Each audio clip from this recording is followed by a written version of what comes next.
Bonjour les voyageurs. Aujourd'hui je vais vous montrer un endroit du sultanat d'Oman que j'aime beaucoup. C'est le souk de Sib. Voilà, aujourd'hui mon but est de trouver un bijou, un cadeau pour ma petite femme qui s'est très bien occupée de moi pendant que j'étais malade du Covid. Donc on y va, je ne peux pas la filmer parce qu'elle ne veut pas apparaître sur les vidéos, donc c'est moi qui suis sur la vidéo, ce qui ne fait pas sens, mais enfin c'est ainsi. Le but c'est surtout de montrer le souk de Sib. Voilà, on prend la voiture et on y va.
Bon, autant dire que je n'y connais rien, hein. Moi c'est pas moi qui vais choisir, mais enfin, on voit le style un peu le style d'or, hein. Le style omanais, c'est là où il y a les couleurs, tu vois. Ah d'accord. Il y a le vert Là où il y a des pierres précieuses du genre rubis, et là émeraude.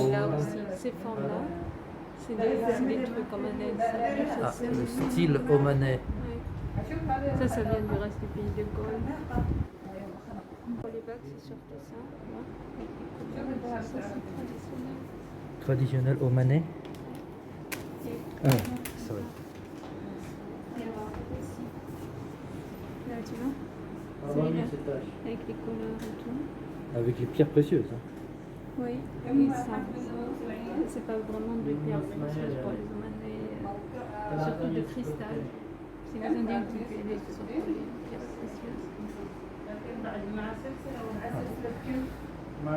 Donc en fait, c'est du cristal, tu veux dire que ce sont des fausses pierres précieuses qui donnent de la couleur, c'est ça? Oui, oui. Ah. Et ça c'est style omanais, mais c'est pas style, comment je pourrais dire, bédouin ça, non? C'est bédouin. Bédouin, princesse du désert. Alors on est samedi matin là, donc c'est le week-end, mais le vendredi, jour chômé, est déjà passé. Donc il y a très peu de monde, hein. Là en ce moment on n'est pas du tout dans... Voilà, pas trop, mais enfin quand même dans les magasins de bijouterie il y a pas mal de monde. En truc,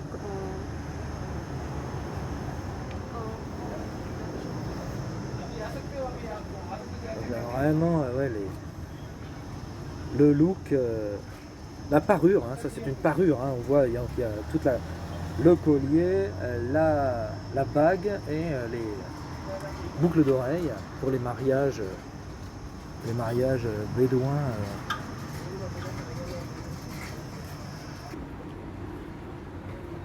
Bon alors comment choisir, voilà, moi c'est ça que j'aimerais, c'est ça que, si j'étais une femme, voilà ce que je porterais. Voilà, c'est vraiment voilà, un magasin d'argent cette fois. C'est un style omanais ça? Tout ça, c'est des styles omanais. Ah, style omanais, je ne saurais pas reconnaître. La main, alors j'ai jamais vu de femme qui portait ça, qui portait... T'as déjà vu ça?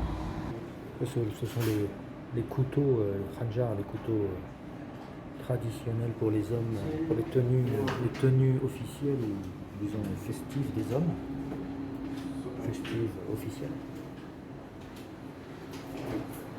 Regarde ça, tu reconnais ce qu'on a vu en or. Ils ont aussi les mêmes trucs En argent. Donc là aussi ce sont des bagues mais pour les hommes.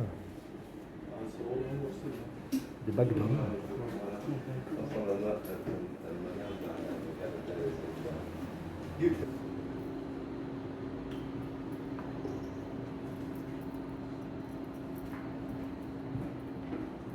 Et ça c'est très cher. L'argent ici est très cher en Oman. Comparé aux autres pays arabes, par exemple, le Jordanie ou... Elle est plus grande que moi, elle est plus grande que... Trop grand pour moi, voilà. C'est-à-dire... Toujours des petits mains qui... Ça a rien. Vas-y, pousse. Magnifique. Can I have a look? Shukran. C'est vraiment trop joli. Le problème avec le truc omanais, c'est que c'est trop blanc.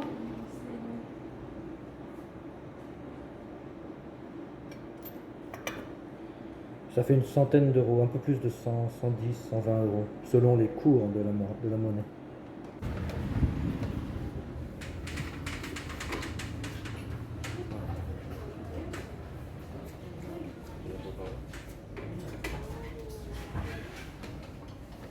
Voilà, ils font brûler de l'encens. Enfin, c'est pas de l'encens, ça, c'est du oud, c'est des morceaux de bois. Enfin, spécialement pour être brûlé, ça sent magnifiquement, c'est plus qu'une odeur, ça purifie l'air, c'est très très bon. Et là on est vraiment, me semble-t-il, hein, dans un look très omanais.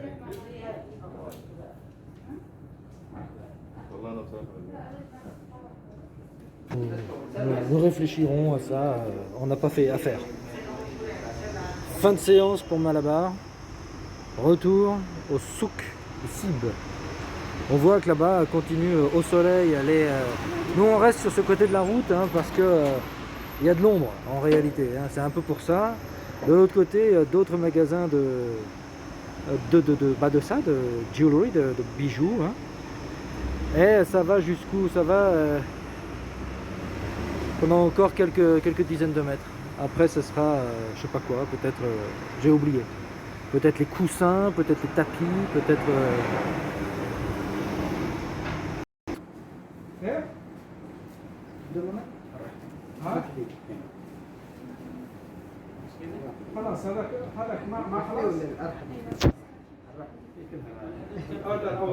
Le sultan actuel et son prédécesseur, Qaboos,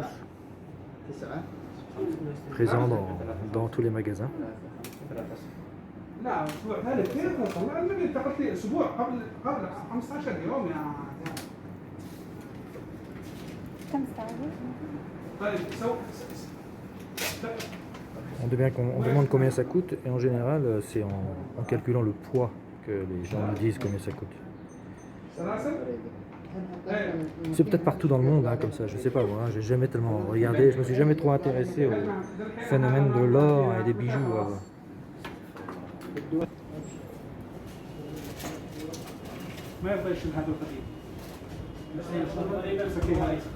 Ça c'est le sultan prédécesseur, c'est le grand sultan Qaboos qui a fait beaucoup depuis les années 70, qui est mort en 2020. Et il est encore parfois présent tout seul, comme si c'était encore le grand dirigeant actuel. Et le nouveau a un peu du mal à imposer son image.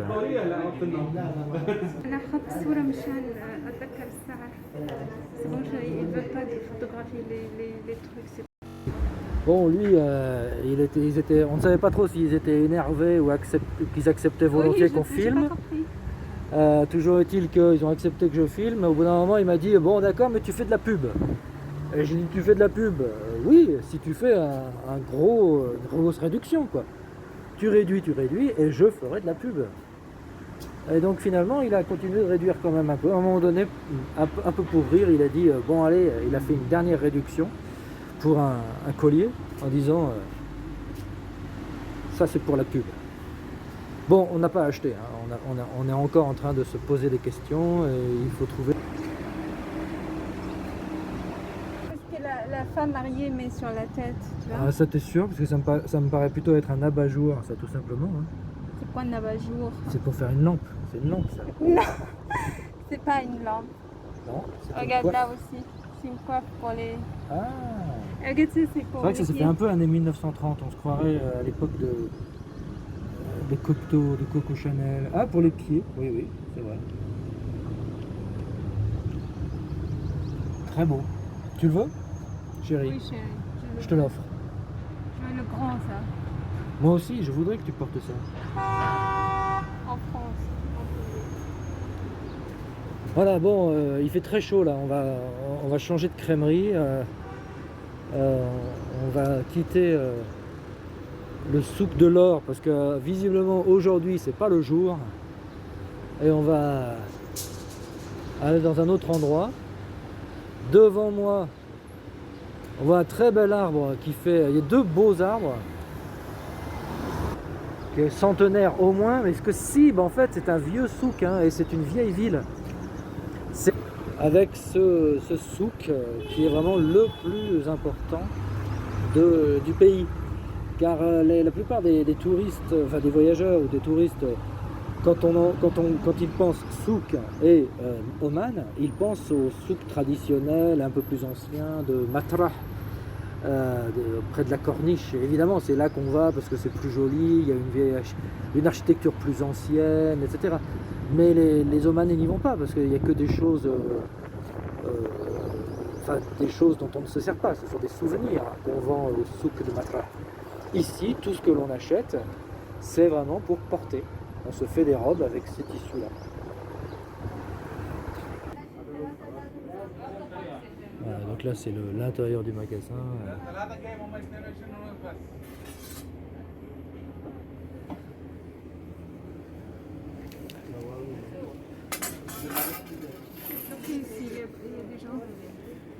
Bon, moi ça me rappelle, il y a quelques années, on venait souvent dans les magasins de tissus parce que Hajer se faisait faire, enfin elle se faisait elle-même, elle se confectionnait elle continue d'ailleurs hein, de se faire elle-même ses vêtements, et donc on a passé des heures dans les magasins de tissus. Bon, particulièrement il y avait un moment très intense, c'était pour préparer notre mariage, alors parce qu'il fallait se préparer je ne sais pas combien de tenues.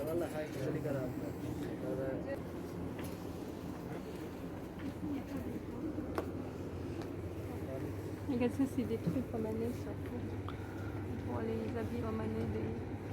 Ah, c'est comme ça que s'habillent les Omanaises quand elles ne portent pas, enfin quand elles n'ont pas par-dessus, enfin comment je pourrais dire ça? Ce sont pour les mariages, des choses comme ça. C'est-à-dire quand les hommes ne les voient pas en fait. Hein. Quand elles sont habillées Je me rappelle, les femmes qui jouaient à l'opéra, ils portaient des choses pareilles, comme ça. Oui, c'est ça, pour les moments de fête, les moments soit de représentation quoi, culturelle, soit pour les moments intrafamiliaux et surtout intra-féminins. Quand elles sont dans les rues, comme on en a vu déjà plusieurs fois dans cette vidéo, elles portent par-dessus les habits qu'elles ont, quelle que soit leur couleur, elles portent une abaya noire. Voilà, donc ça explique pourquoi il y a tant de couleurs à l'intérieur et si peu à l'extérieur.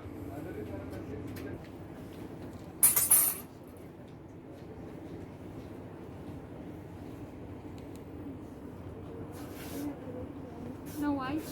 I wanted white. Nee, white finish. Il n'y a plus de blanc.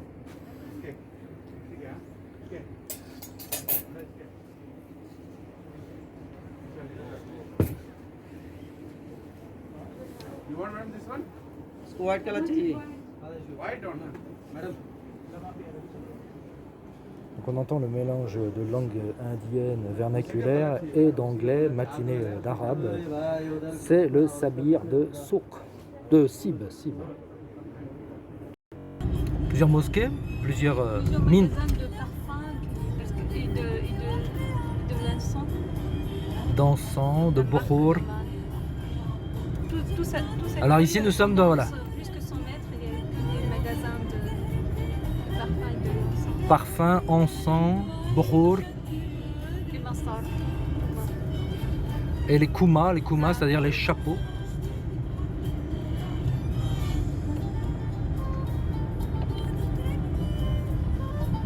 et les minarets. Devant nous, il y a cette mosquée qui se découpe un petit peu entre les immeubles. C'est la grande mosquée blanche du souk Sib, du souk quoi. Dans lequel l'imam, enfin quand j'y suis allé, l'imam avait une très belle voix, une très belle manière de chanter le Coran. D'ailleurs, il se comportait un peu comme une star, avec un micro. C'était très intéressant sa façon de faire. Donc là, on est plutôt dans les valises, les choses comme ça. Voilà, ici, nos chemins vont se croiser, vont se séparer. Hajer va aller dans ce mall, tandis que je vais continuer à me promener quelques minutes. Sur fond de Fayrouz, ce qu'on entend là, c'est la grande diva libanaise, Fayrouz, qui accompagne nos promenades en voiture.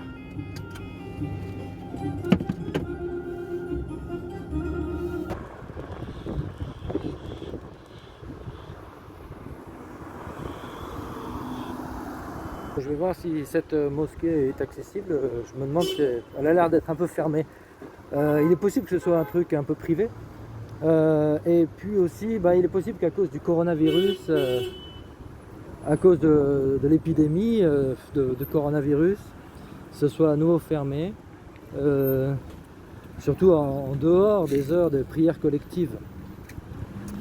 Le pays vient d'être classé par la France dans la zone rouge. Voilà, donc ici on est dans un partie du souk différente, un peu plus populaire. Bon, je vais peut-être aller dans celle-ci là-bas qui pourrait être ouverte.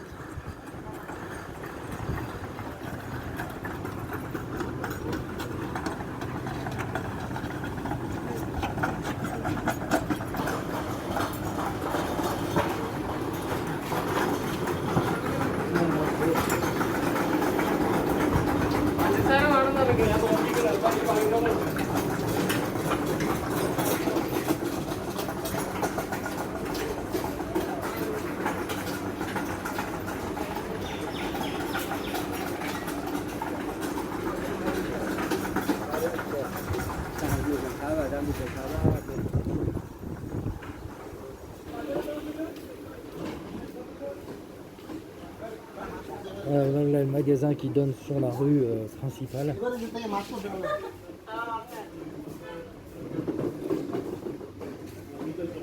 Le bois pour les barbecues. Il y a beaucoup de fritures aussi, enfin beaucoup de choses liées au poisson, puisque on est à côté du port. Donc les gens viennent se fournir en produits de la mer.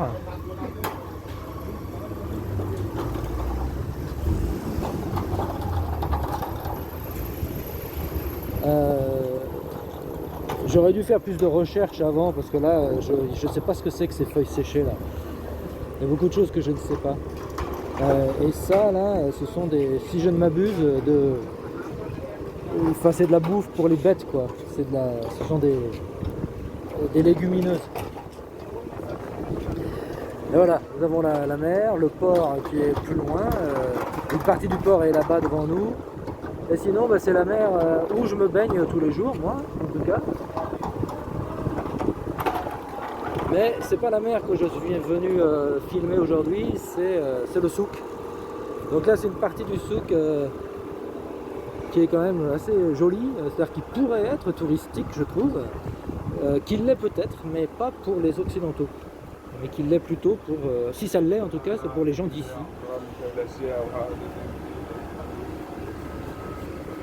Et, avec de nombreuses choses que les gens d'ici utilisent, mais pas forcément les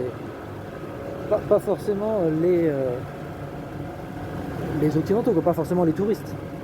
Donc voilà, ces gens-là vont à la mosquée, je pense, donc c'est bon, ça doit être ouvert. Celle-ci, je ne la connais pas, ce sera l'occasion, avec l'aide de Dieu.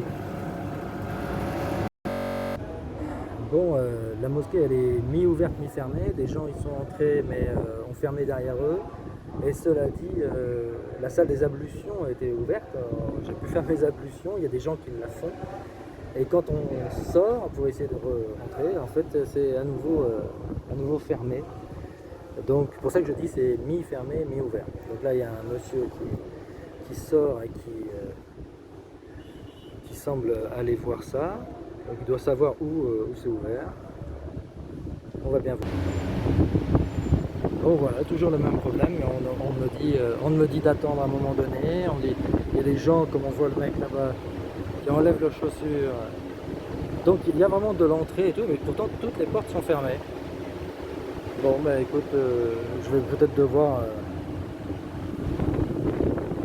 ne pas prier.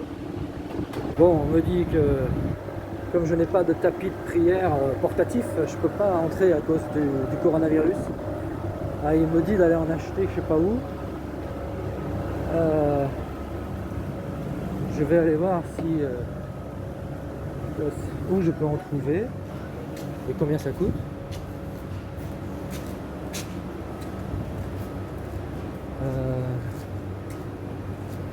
Bon, c'est dommage, je pense que ça va être difficile pour cette prière là parce qu'il y a trop de difficultés.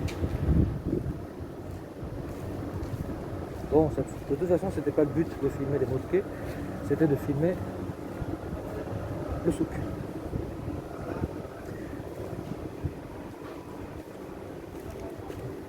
Et puis je ne sais même pas si j'ai du liquide, donc même si j'en trouvais tout de suite. Sortir du souk, là c'est ce qu'on appelle ici la kouma, c'est-à-dire les petits chapeaux que portent nos amis omanais.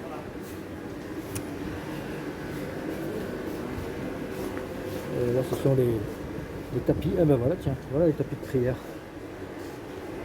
Bon, est-ce que je vais en prendre un? Je vais demander combien ça coûte. Voilà, c'est joli. Bon, c'est 3 riels 500. Bon, il m'arnaque hein, bien sûr, mais comme je paye par carte, je peux pas tellement négocier, étant donné que j'ai pas de cash. Là, ce sont les superbes, enfin superbes, c'est chacun ses goûts, mais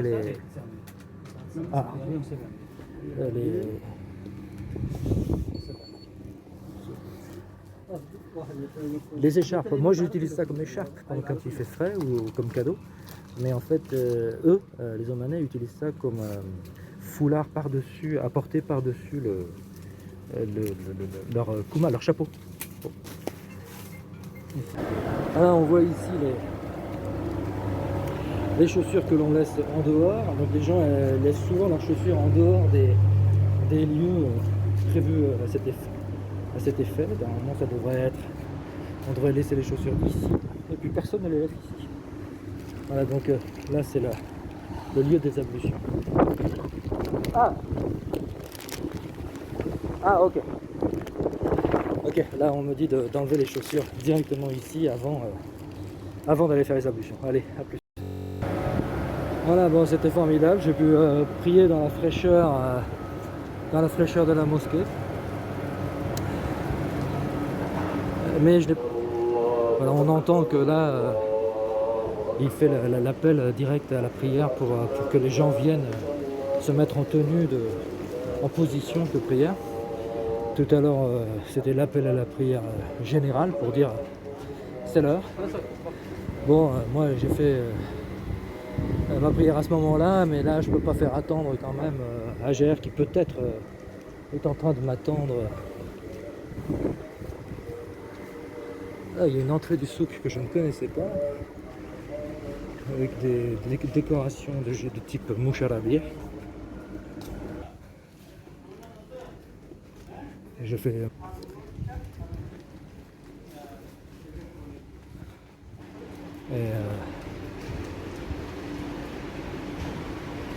voilà, c'était le souk al-Sib.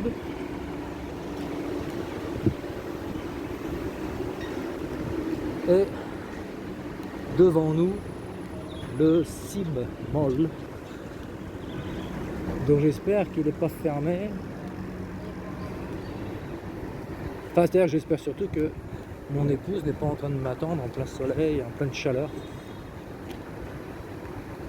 Voilà, c'était grosso modo le reportage du jour. Bon là c'était des choses, je disais que c'était pas un truc pour touristes. Ça c'est un peu typiquement ce que l'on peut acheter pour les touristes.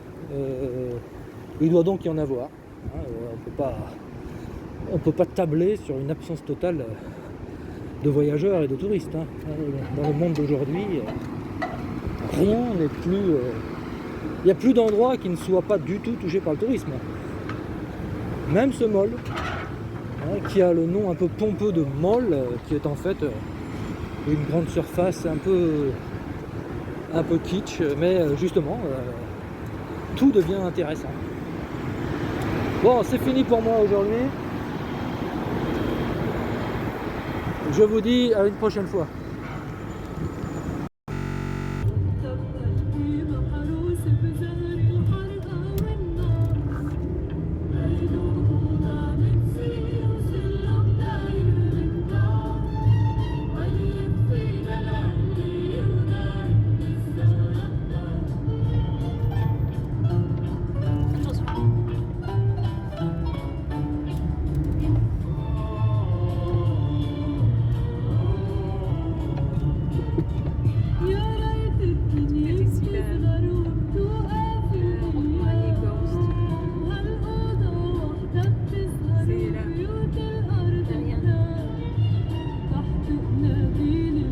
Ah, elle est là, elle est là.